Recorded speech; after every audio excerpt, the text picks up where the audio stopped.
Alrighty then. So for this, this is my project for a retro advertisement. I created it for the Nintendo Switch. Tried to make it look kind of like someone's serving it up fancy. The 1920s-esque style. Skills needed for this project, I would say, is knowing how to use Photoshop and Illustrator, which I used. I also had to have a witty type of thing here, which kind of works well enough to get the point across. At least I think. Most proud of this one. I always liked the 1920s and I liked the retro advertising, so I was just intrigued by it. That's how it looks. And then what I learned from this project is kind of this thing here that I did may not always work as well as I planned. So, which I do plan on updating and fixing later. It's definitely needs work, but I do enjoy it as a whole. And next. Okay, so for this one, it was for the logo project I had. This one I created for a fake comic book company called Heart Comics, and I thought it'd be interesting to have the dots like in the background for coloring of old comics, and then the font to fit with the whole comic theme, and then all inside of a heart, because, you know, I'm cheesy. Alright. Skills needed for this one. I used Illustrator, I think. I made this one a while ago. Not entirely sure, but this one is... had to figure out how to get the whole font to warp well enough to fit inside the heart, and then the proper colorization of such things. I like this one because it's comic books, and I have an obsession with comic books and superheroes, so actually working on something that I like a lot helped me to be proud of it. Something I learned with this one is that not everybody is going to have the same opinions as you on such things, because when I originally had it, or made it, I got a poor grade on it because of the background with the dots, saying how it wouldn't quite work as well being printed. And then I explained that how the dots were supposed to be reminiscent of the coloring, like I said earlier, and which then I ended up getting a better grade because it was that. So explaining stuff a bit further is important.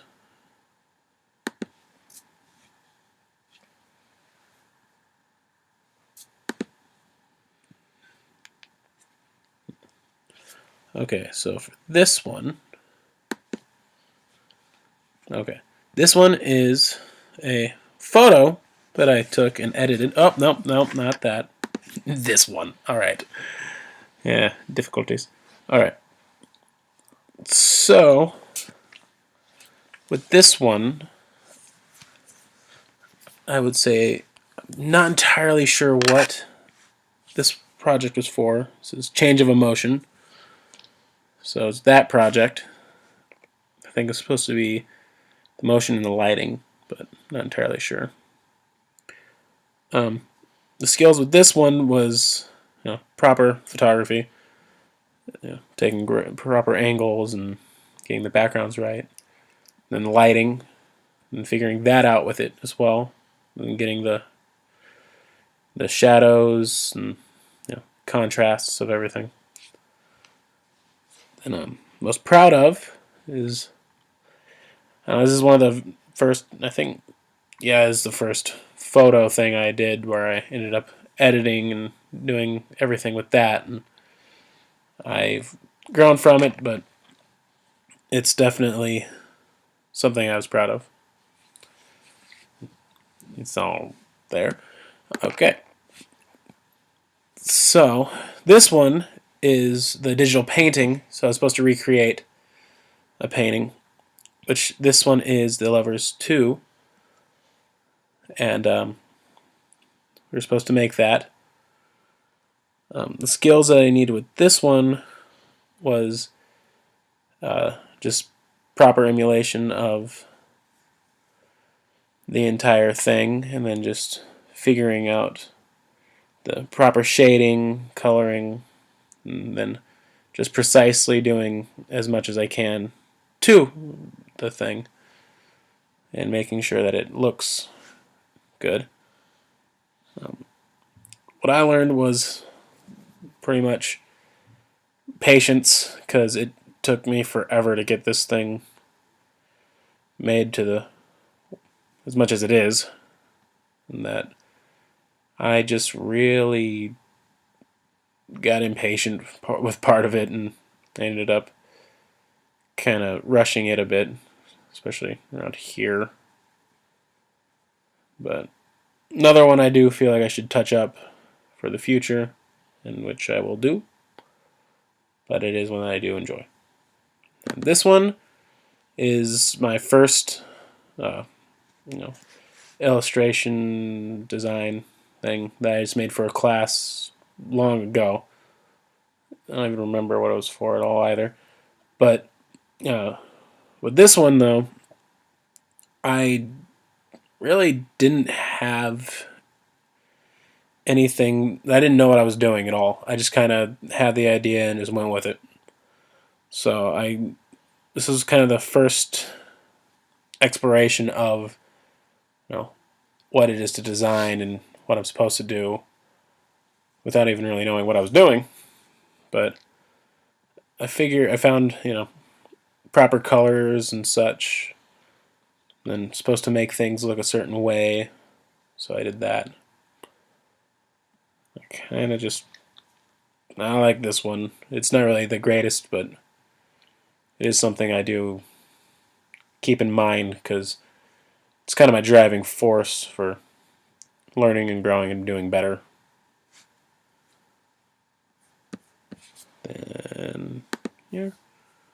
Okay, now this one is a website I made for my band.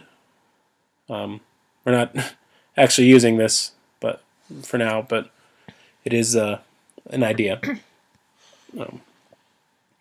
This one was kind of my first real experience, well, one of my very first experiences in creating a full website and then designing properly how to do that. That was an atrociously worded phrase, but okay. But yeah, so I created these, and I had to figure out exactly the proper layout, which I do need to update information on it and links, but it is something that I again hold dear, because it is something that I do work on for something else I do enjoy doing. What